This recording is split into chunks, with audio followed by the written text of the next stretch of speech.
बस यही वर्तमान। हाँ, ये ले लीजिए, एक वाला पैराग्राफ ले लीजिए। हाँ, ये वाला लीजिए, वर्तमान काल के।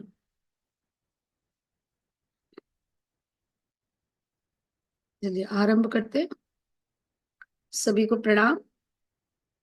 हम लोग पढ़ रहे हैं गायत्री महाविज्ञान, जो कि हर गायत्री साधक के लिए आवश्यक है कि इसको हम पढ़ें, और इसमें जो गुण ज्ञान और विज्ञान भरा है गायत्री के विद्य विषय में, उसको जानने का प्रयास अवश्य करें।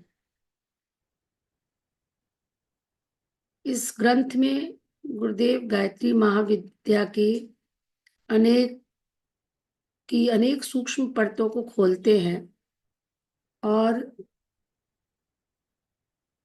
कई सारे जो हमारी भ्रांतियां हैं गायत्री को लेकर के, उसको भी दूर करते हैं। आइए पहले कमर सीधी करके एक बार गायत्री मंत्र परम पूज्य गुरुदेव परम वंदनीय माता जी के सूक्ष्म उपस्थिति में, उनके दिव्य संरक्षण में, उनकी कृपा से हम इस स्वाध्याय को कर रहे हैं। प्रार्थना करते हैं कि उनकी कृपा से हम इस महाग्रंथ को आत्मसात करें और एक साधक की तरह अध्यात्म के इस पथ पर अग्रसर हो। ओम भूर्भुवः स्वाहा तत्सवितुर्वरेण्यं भर्गो देवस्य धीमहि धियो यो नः प्रचोदयात्। ओम गुरुर्ब्रह्मा गुरुर्विष्णु गुरुरेव महेश्वर गुरुरेव परब्रह्म तस्मै श्री गुरुवे नमः। तस्मै श्री गुरुवे नमः। आरंभ में गुरुदेव ने इसमें हमको जड़ और प्रकृति के समन्वय से कैसे सृष्टि का निर्माण हुआ है, कैसे इस सृष्टि तीन गुणों के different different combinations, different different कहना चाहिए कम्यूटेशन से बनी है, और किस तरह से सूक्ष्म की शक्ति जो है स्थूल से अधिक है, वो बताने का प्रयास किया है। तो यहाँ गुरुदेव लिख रहे हैं, वर्तमान काल के वैज्ञानिक पंच तत्वों की सीमा तक सीमित स्थूल प्रकृति के साथ संबंध स्थापित करने के लिए बड़ी बड़ी कीमती मशीनों को विद्युत, वाष्प, गैस, पेट्रोल आदि का प्रयोग करके कुछ आविष्कार करते हैं और थोड़ा सा लाभ उठाते हैं।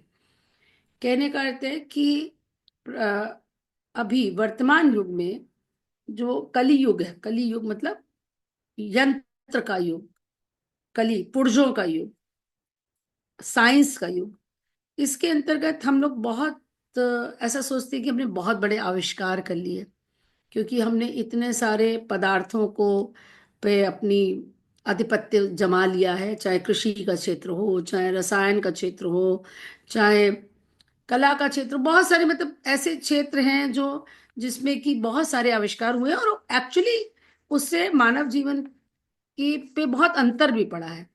लेकिन वो एक तरह से टिप ऑफ द आइसबर्ग है। आइसबर्ग आपने देखा होगा ना, जब समुद्री जहाज समुद्र में जाते हैं तो जो उसके कैप्टन होते हैं वो आइसबर्ग से बहुत डरते हैं, क्योंकि वो इतना सा ऊपर दिखाई देता है लेकिन अंदर बहुत विशाल होता है। तो इसी तरह से स्थूल और सूक्ष्म का अंतर है।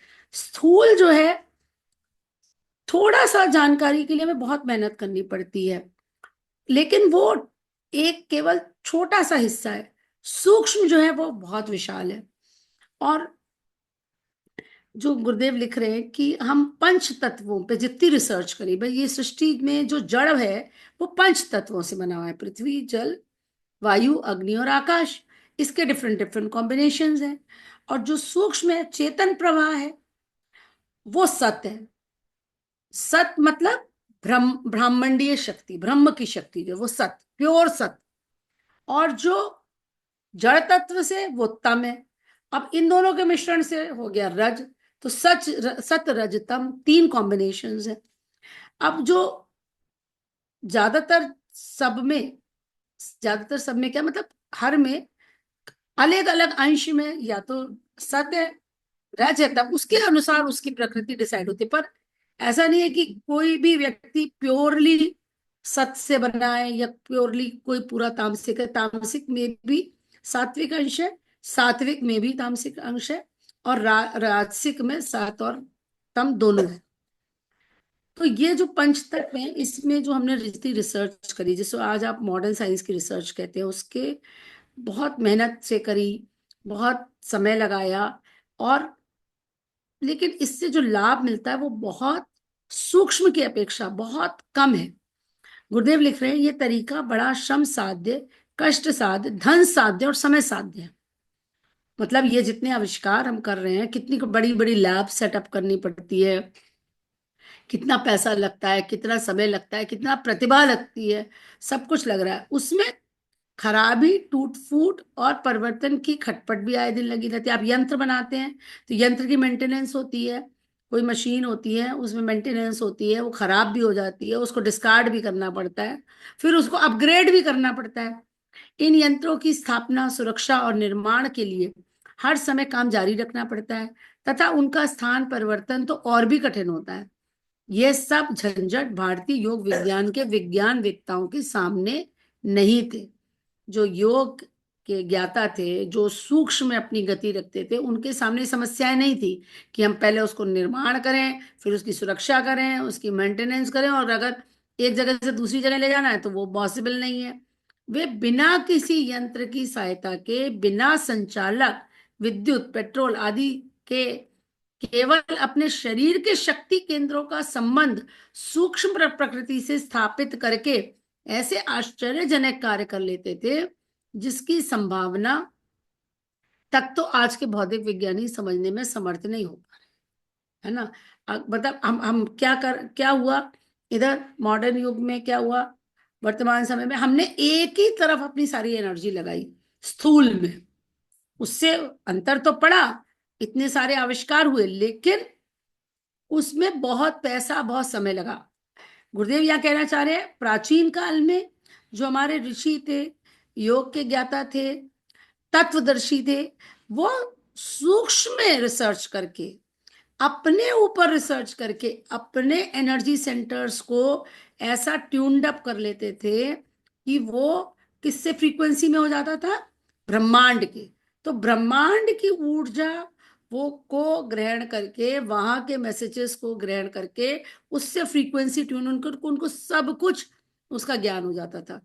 आप चाहे खगोल का कहें, जब जब नहीं थे, लैब्स वगैरह नहीं थी, तब भी हमारे ऋषियों को ज्ञान था ग्रहों का, है ना। व्याकरण का ज्ञान कहें, ग्रहों का ज्ञान कहें, म्यूजिक का ज्ञान कहें, कला का ज्ञान कहें, ये क्या था, ये सब सूक्ष्म में गति होने से था। तो ये ईश्वर के जो मंत्र के, जिसे कहा जाता है मंत्र के, वो दृष्टा थे। तो कहाँ से आया, ब्रह्मांड से ही तो मंत्र आए। वो सूक्ष्म में उन्होंने जाकर के देखा, टाइम में ट्रैवल कर लेते थे वो, है ना। जो अपने वो बनाते थे वो लोग, अपने अस्त्र शस्त्र, वो क्या होते थे, शब्द भेदी बाण, मंत्र की शक्ति से चलने वाले, और वो वापस लौट के फिर उनके पास आ जाते थे। तो वो ज्यादा एडवांस टेक्निक थी, कहना चाहिए वो ज्यादा एडवांस टेक्निक थी, और ऐसी टेक्निक थी कि जिसकी संभावना तक को आज के भौतिक विज्ञानी समझने में समर्थ नहीं हो सक पा रहे हैं। अभी तो हम यही नहीं समझ पा रहे हैं कि कॉन्शियसनेस क्या है, कॉन्शियसनेस तक कैसे पहुंचे। या आप कई बार आप किसी एक उनका लेक्चर है, जो हमारे रामकृष्ण मठ के हैं, स्वामी सर्वप्रियानंद जी, उनको आप सुनिएगा, द फाइव शीट्स, जो पांच कोश हैं, उसको उन्होंने समझाने का प्रयास किया। तो उसके बाद उसमें समझ में आता है कि ये कोश ही जो है ना, वो ही एक्चुअली हम हैं, सब कुछ वही है। सब हमारा जो कुछ भी हमारा ज्ञान है, हमारी आदतें, हमारा व्यवहार, सब उन कोशों से हमारा आगे जाकर डिसाइड होता है। ये हम पहले से जो लेके आए हैं, ये आगे जाके आए, क्योंकि आत्मा तो कुछ नहीं है। There is emptiness, nothingness. जो वो बताते हैं उसके अंदर। मैं मतलब इसके ऊपर मैं वो नहीं कर सकती, क्योंकि मेरी अपनी कोई उसमें अनुभूति नहीं है, जो सुना पड़ा उसके हिसाब से बता रही हूँ। तो आत्मा के लेवल पे वो कहते हैं कि इट इज द कवरिंग और ओवर नथिंगनेस। अल्टीमेटली जब अंदर पहुंचेंगे तो वहां कुछ नहीं है, कुछ नहीं है।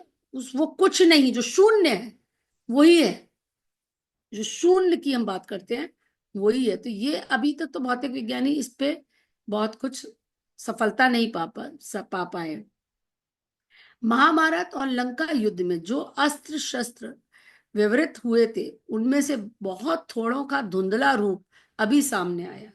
मतलब उस लेवल के अस्त्र शस्त्र तो अभी हम बना भी नहीं पाए हैं।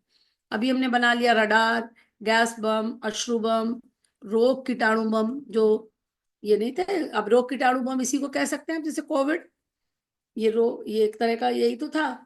और जो रासायनिक वो बनाया, जिससे वो, जिसके लिए उसको सद्दाम हुसैन की हत्या कर दी गई थी, कि आपके पास रासायनिक हथियार है।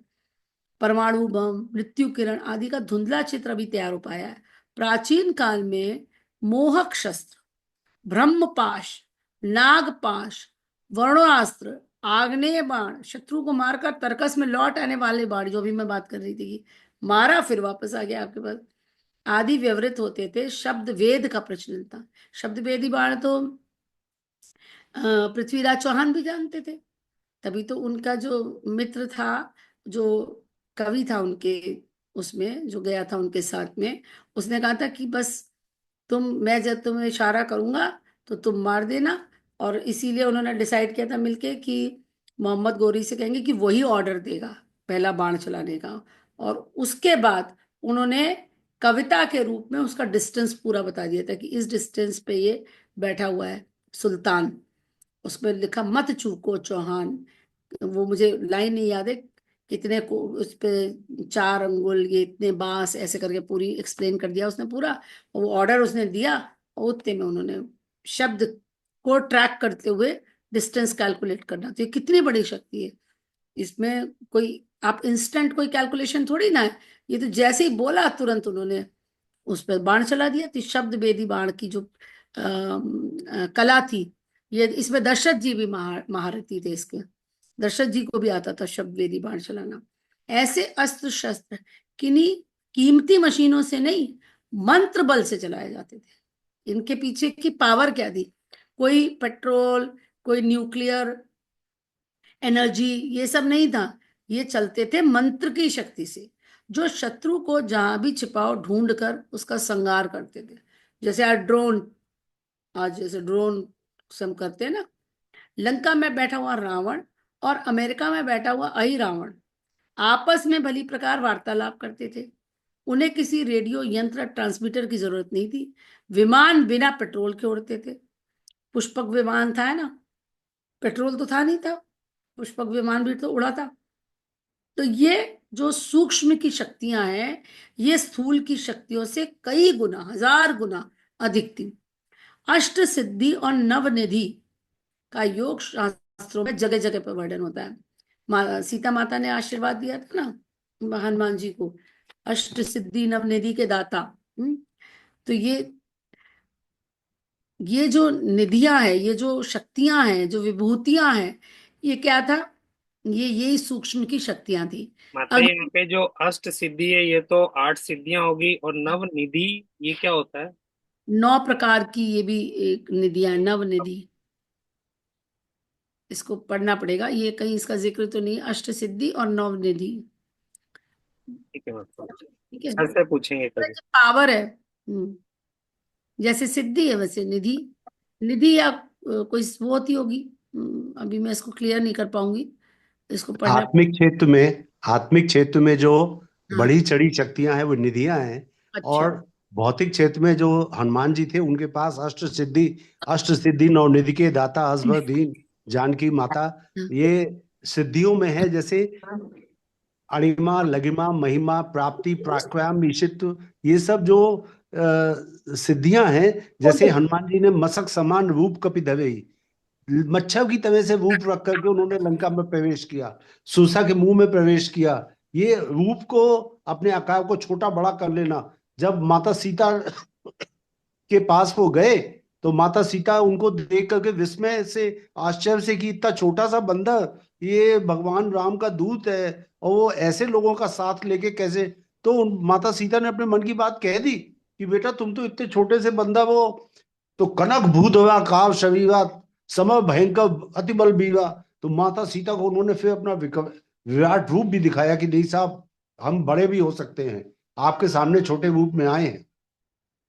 तो ये आकार बड़ा कर लेना, छोटा कर लेना, हल्का हो जाना, भारी हो जाना, जैसे अंगद ने भगवान राम के दूत के रूप में अपना पैर गाड़ दिया था धरती पर, तो वो सिद्धियां हैं। और जो निधियां हैं वो आत्मिक क्षेत्र में जो आपकी शक्तियां बढ़ती हैं वो निधियों के रूप। अग्नि में प्रवेश करना, जल पर चलना, वायु के समान तेज दौड़ना, अदृश्य हो जाना, मनुष्य से पशु पक्षी, पशु पक्षी से मनुष्य का शरीर बदल लेना, शरीर को बहुत छोटा या बड़ा, बहुत हल्का या भारी बना लेना, शाप से अनिष्ट उत्पन्न कर देना, वरदानों से उत्तम लाभों की प्राप्ति, मृत्यु को रोक लेना, पुत्येष्टि यज्ञ, भविष्य का ज्ञान, दूसरों के अंतस की पहचान, क्षण भर में यथेष्ट धन, ऋतु, नगर, जीव जंतु, गण, दानव आदि उत्पन्न कर लेना, समस्त ब्रह्मांड की हलचलों से परिचित होना, किसी वस्तु का रूपांतर कर देना, भूख प्यास नींद सर्दी गर्मी पर विजय, आकाश मोड़ना आदि अनेक आश्चर्यों भरे कल कार्य केवल मंत्र बल से, योग शक्ति से, अध्यात्म विज्ञान से होते थे। और उन वैज्ञानिक प्रयोजनों के लिए किसी प्रकार की मशीन, पेट्रोल, बिजली आदि की जरूरत ना पड़ती थी। ये कार्य शारीरिक, विद्युत और प्रकृति के सूक्ष्म प्रवाह का संबंध स्थापित कर लेने पे बड़ी आसानी से हो जाते थे।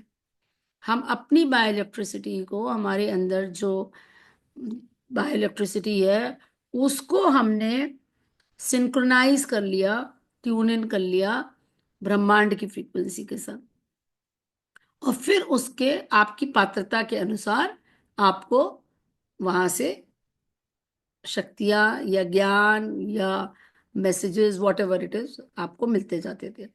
अब यहाँ एक इंटरेस्टिंग बात ये आती है कि देखिए ये सारी चीजें जो सो कॉल्ड राक्षस थे, असुर थे, उनके पास भी थी। इसका मतलब उनकी भी सूक्ष्म गति होती थी, वो लोग भी अपने फॉर्म बदल लेते थे, उनके पास ये होता था।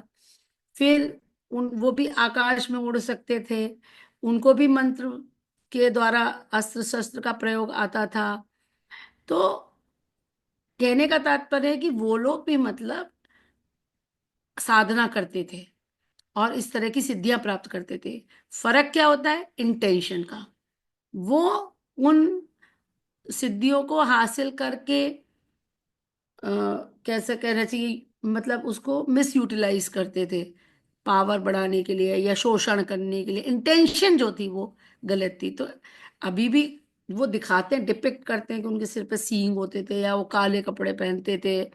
ऐसा यहाँ समझना ही चाहिए कि ऐसा नहीं होता होगा, सब एक से दिखते होंगे, लेकिन केवल कार्य अलग करने से या उन पावर्स का इस्तेमाल किस उद्देश्य से हो रहा है, परमार्थ के लिए और स्वार्थ के लिए हो रहा है, उसके आधार पे ये देवता और असुर कहलाते होंगे। तो आज भी कहने का मतलब ये है कि आज भी देवता भी हैं और असुर भी हैं। अब आपको अपना चूज करना है कि किस कैटेगरी में आप जाना चाहते हैं। ये भारतीय विज्ञान था जिसका आधार था साधना। तो अल्टीमेटली साधना से सिद्धि, ये भी एक पुस्तक है गुरुदेव की, साधना से सिद्धि। तो ये जो है ये साधना का आधार, साधना ही आधार है जिसके द्वारा आप ये सब शक्तियां प्राप्त कर सकते हैं, या कम से कम अभी इन शक्तियों पे नहीं जाते हैं। अगर हम अपना एवोल्यूशन चाहते हैं, हम दिन प्रतिदिन, जो गुरुदेव ने कहा, हम सुधरेंगे युग सुधरेगा, हम बदलेंगे युग बदलेगा। तो ये बदलाव में अगर आप पार्टिसिपेट करना चाहते हैं या अपना कंट्रीब्यूशन देना चाहते हैं तो उसका बेस है साधना। साधना द्वारा केवल तम तत्व से संबंध रखने वाले उपरोक्त प्रकार के भौतिक चमत्कार ही नहीं होते, वरन रज और सत्व क्षेत्र के लाभ एवं आनंद भी प्रचुर मात्रा में प्राप्त किया जा सकते हैं। अभी तक जितनी चीजें बताई वो दिखने वाली थी, मतलब भौतिक चमत्कार जो दिख रहे हैं प्रत्यक्ष रूप से, तो वो जो भी भौतिक है उसका संबंध है तम से। ये तो क्लियर हो गया ना बिल्कुल। ब्रह्म ब्रह्म का जो संबंध है वो सत्य से है ना। और जो ब्रह्मांडीय शक्ति आ रही है वो प्योरली सात्विक है। वैसे ब्रह्म तो निर्गुण है, तो इन तीनों गुण से भी ऊपर है, सत रज तम से भी ऊपर है, वो इसके बियॉन्ड है। जो पर ब्रह्म परमात्मा है वो तो इन सतरज तम से भी ऊपर है। उसकी जो शक्ति है वो सात्विक है, सत्य है। जो शक्ति धाराएं हैं है ना सात्विक है, और जो जड़ तत्व वाला है वो तामसिक है। तो दोनों जड़ तत्व तामसिक और जो चेतन तत्व है वो सात्विक, और दोनों के मिश्रण से हो गया राजसिक। हानि, शोक, वियोग, आपत्ति, रोग, आक्रमण, विरोध, आघात आदि की विपन्न परिस्थितियों में पड़कर जहां साधारण मनोभूमि के लोग मृत्यु तुल्य मानसिक कष्ट पाते हैं, वहां आत्मशक्तियों के उपयोग की विद्या जानने वाला व्यक्ति विवेक, ज्ञान, वैराग्य, साहस, आशा और ईश्वर विश्वास के आधार पर इन कठिनाइयों को हंसते हंसते आसानी से काट लेता है, और बुरी अथवा साधारण परिस्थितियों में भी अपने आनंद को बढ़ाने का मार्ग ढूंढ निकालता है। वह जीवन को इतनी मस्ती, प्रफुल्लता और मजेदारी के साथ बिताता है जैसा कि बेचारे करोड़पतियों को भी नसीब नहीं हो सकता। तो ये है केवल जो आपका मनोबल है, जो आत्मबल है, वो किससे निर्धारित होता है कि आप कितने ज्यादा ब्रह्मांडीय शक्ति से ओतप्रोत हैं, कितना ईश्वर विश्वास है। ईश्वर विश्वास इज इक्वल टू आत्मविश्वास। तो आत्मविश्वास, बस ओवर कॉन्फिडेंट ना हो, मतलब उसको ये ना समझे, बल्कि जो ईश्वर विश्वासी है वो आत्मविश्वासी है, जो आत्मविश्वासी है वो ईश्वर विश्वासी है, सेम है एकदम। तो इसीलिए गुरुदेव लिखते हैं कि परिस्थिति नहीं बदलती, मनस्थिति बदलनी पड़ती है। अगर एक परिपक्व मनस्थिति या एक उच्च मनस्थिति का व्यक्ति है तो वो कैसी भी विपरीत परिस्थिति में भी अपना मार्ग प्रशस्त कर लेगा। दूसरी तरफ अन्यथा अगर रोज क्या है, संसार में क्या होता है, रोज आए दिन होता है, कभी हमें हानि हो जाती है किसी प्रकार की, कभी मृत्यु को देखना पड़ता है, कभी वियोग होता है, तरह तरह की प्रॉब्लम्स आती हैं। लेकिन अगर मनोभूमि या अंदर जो आपका मनोबल है वो कम है तो ऐसी परिस्थिति में आप परेशान रहेंगे। और दूसरी तरफ यदि आप आत्मबल आपके अंदर अधिक है, या आप इस तरह से अपना जीवन जीते हैं कि अपने को एक आत्मा मानते हैं, शरीर में हर समय विचरण नहीं करते, तो वो व्यक्ति जो है वो इस ज्ञान के सहारे, अपने विवेक के सहारे, और ये इस सब संसार को क्षणभंगुर मानते हुए वैराग्य के सहारे, साहस, आशा और ईश्वर विश्वास के आधार पर इन विपन्न इस परिस्थिति में भी अपना रास्ता निकाल सकता है। रास्ता ही नहीं निकाल सकता है, वो प्रसन्न भी रह सकता है। वो उसमें बहुत, मतलब एक खुशी के भी साधन ढूंढ लेगा छोटी छोटी चीजों में। तो प्रफुल्लता और मस्ती, आनंद के साथ जीवन को बिताता है, जो कि बहुत सारे साधन संपन्न लोगों को नसीब नहीं। और देखने में ऐसा लगता है कि ये तो बड़े सुखी होते होंगे, इनके पास तो सारे साधन हैं। लेकिन देखिए जो बहुत जिनके पास बहुत साधन संपन्न हैं, पता चला उनको कुछ खा नहीं सकते, उनको इतनी सारी बीमारियां हैं, या घर में कोई इतनी परेशानी है, या रिश्तों में इतनी खटास है। इसकी एक स्टडी भी बहुत लंबी हो चुकी है, 75 ईयर्स से ज़्यादा लंबी एक हार्वर्ड की स्टडी है, जिसमें उन्होंने देखा कि कितने मतलब जो एक हार्वर्ड के जो टॉपर्स हैं, और जो मतलब इतनी क्रीम है, इंटेलिजेंट लोग हैं जिन्होंने हार्वर्ड में एडमिशन लिया, उनके ऊपर स्टडी करी। एक बॉस्टन में ही एक स्लम एरिया से जो कम बुद्धि वाले या कम पढ़ाई लिखाई वाले, कम साधन में रहने वाले लोग, उनमें देखा तो उन्होंने देखा कि जिनके पास अधिक दोस्त थे, या उनके मतलब जीवन में परिवार से घनिष्ठता थी, या आपस में प्रेम था, वो लोग अधिक प्रसन्न पाए गए, ना कि वो लोग जिनके पास बहुत सारा पैसा था या बहुत बड़ा पद था या बहुत प्रतिष्ठा थी, उससे उसका कोई लेना देना नहीं था। जिसका शारीरिक और मानसिक स्वास्थ्य आत्मबल के कारण ठीक बना हुआ है, उसे बड़े अमीरों से भी अधिक आनंद में जीवन बिताने का सौभाग्य अनायास ही प्राप्त हो जाता है। रज शक्ति का उपभोग जानने का यह लाभ भौतिक विज्ञान द्वारा मिलने वाले लाभों की अपेक्षा कहीं अधिक महत्वपूर्ण है। इसको एक्सप्लेन करिएगा डॉक्टर साहब। रज शक्ति का उपभोग जानने का यह लाभ भौतिक विज्ञान द्वारा मिलने वाले लाभों की अपेक्षा कहीं अधिक महत्वपूर्ण है। गुरुदेव यहाँ पे ये बताना चाह रहे हैं कि सत्व रज तम 3 गुण हैं, पर ब्रह्म परमेश्वर गुणातीत है। वो किसी भी गुण से आबद्ध नहीं है, गुणों से परे है, गुणातीत। तो गुरुदेव कह रहे हैं कि तम वाली बातें उन्होंने पहले एक्सप्लेन करी, रिद्धियां सिद्धियां जो मिलती है वो सब एक्सप्लेन किया। उन्होंने कहा कि रज शक्ति का उपयोग जानने का यह लाभ भौतिक विज्ञान द्वारा मिलने वाले लाभों की अपेक्षा कहीं अधिक महत्वपूर्ण है, क्योंकि भौतिक विज्ञान से जो भी हम चीजें प्राप्त करते हैं उसमें हमें एक तो एनर्जी खर्च करनी होती है, चाहे पेट्रोल डीजल या न्यूक्लियर एनर्जी कुछ खर्च होगी, लाभ बहुत थोड़े मिलते हैं। जबकि ये जो हमें आध्यात्मिक लाभ मिलते हैं, ये लाभ, इसमें हमारा खर्चा कुछ नहीं होता, केवल साधना करनी पड़ती है, केवल अपनी बायो इलेक्ट्रिसिटी को ट्यून करना पड़ता है, प्रकृति की ऊर्जा के साथ समन्वय बैठाना पड़ता है। और गुरुदेव कह रहे हैं कि रज शक्ति का उपयोग करने का लाभ भौतिक विज्ञान द्वारा मिलने वाले लाभों की अपेक्षा कहीं अधिक महत्वपूर्ण है, क्योंकि इनका कोई कंपैरिजन ही नहीं। भौतिक विज्ञान में आपको कोई भी चीज चाहिए तो एक बहुत बड़ी सी मशीन का उपयोग करना पड़ेगा, उसमें सामान खर्च होगा, पेट्रोल एनर्जी, जबकि हम ये सब साधना के द्वारा प्राप्त कर सकते हैं। सत सत तत्व के लाभों का वर्णन करना तो लेखनी और वाणी दोनों की ही शक्ति से बाहर है। ईश्वरीय दिव्य तत्वों का की जब आत्मा में वृद्धि होती है, अब ये सत तत्व अगर बढ़ रहा है अगर व्यक्ति के अंदर, तो उसके जो आत्मिक गुण है वो बढ़ेंगे। ईश्वरीय दिव्य तत्वों की जब आत्मा में वृद्धि होती है तो क्या होगा? दया, करुणा, प्रेम, मैत्री, त्याग, संतोष, शांति, सेवा भाव, आत्मीयता, सत्यनिष्ठा, ईमानदारी, संयम, नम्रता, पवित्रता, श्रमशीलता, धर्मपरायणता आदि सद्गुणों की मात्रा दिन प्रतिदिन बड़ी तेजी से बढ़ती जाती है।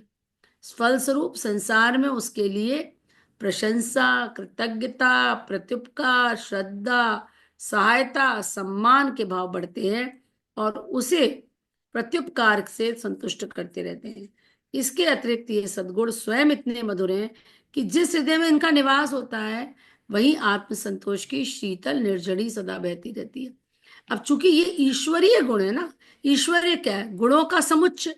तो जिसके अंदर ये गुण बढ़ रहे हैं मतलब उसके अंदर ईश्वरीय तत्व बढ़ रहा है ना, डिवाइन एलिमेंट बढ़ता जा रहा है। तो वो उसको किसी, कहना चाहिए किसी के और के एप्रिसिएशन की या एक्सेप्टेंस की या उसकी आवश्यकता ही नहीं है। वो स्वयं में इतना संतुष्ट और आनंदित रहता है क्योंकि उसके अंदर ईश्वर तत्व की प्रधानता है।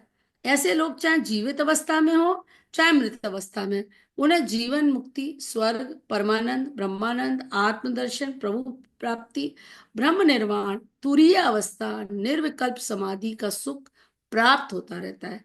यही तो जीवन का लक्ष्य है। इसे पाकर आत्मा परितृप्ति के आनंद सागर में निमग्न हो जाती है। तो जिसके पास ये गुण है वो सदा किसका चिंतन करेगा? ईश्वर का। ईश्वर का चिंतन करेगा और उसके अंदर ईश्वरीय गुणों का के अंदर वृद्धि होएगी। तो वो उसके लिए ये सब सहज है, आत्मदर्शन, प्रभु प्राप्ति, ब्रह्म निर्माण। और यही तो हमें, हमारा उद्देश्य क्या है जीवन का? हमारा उद्देश्य यही है, इसी को प्राप्त करना।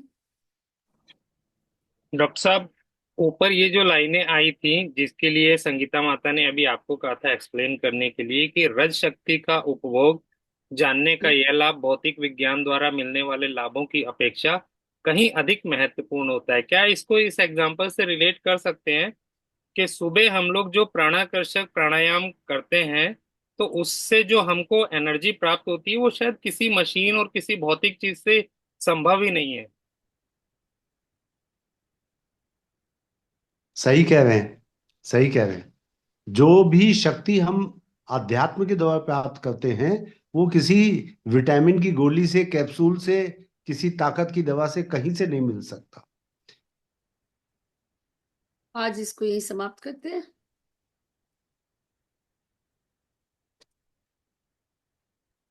सभी को प्रणाम। ओम शांति। ओम शांति शांति शांति।